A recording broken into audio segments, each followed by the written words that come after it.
Hi friends, எப்படி இருக்கீங்க? நல்லா இருக்கீங்களா? இன்னைக்கு சந்தைக்கு போனேன், மீன் வாங்கினேன் சந்தையிலேருந்து. 2 மீன் வாங்கினேன். அது சால மீனும், இன்னொரு மீன் வாங்கினேன். அந்த மீனுக்கு பேர் எனக்கு தெரியல. அ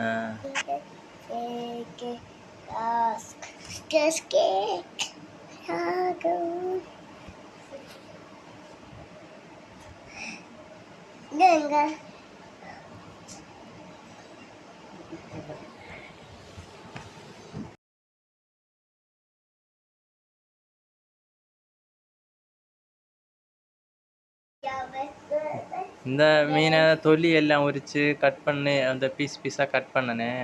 அப்போ தான் கொஞ்சம் டேஸ்ட் நல்லா இருக்கும். குழம்பு வைக்கிறதுக்கு கொஞ்சம் நல்லா டேஸ்ட்டு கொடுக்கும். அதனால தான் அப்படி பண்ணது. நீங்களும் இப்படி இந்த மீன் வாங்கினா இப்படி வெட்டின அனுபவம் எல்லாம் உண்டா? என்ன சொல்லுங்கள். இந்த வீடியோ பிடிச்சிருந்தா லைக் பண்ணுங்கள், ஷேர் பண்ணுங்கள், சப்ஸ்கிரைப் பண்ணுங்கள்.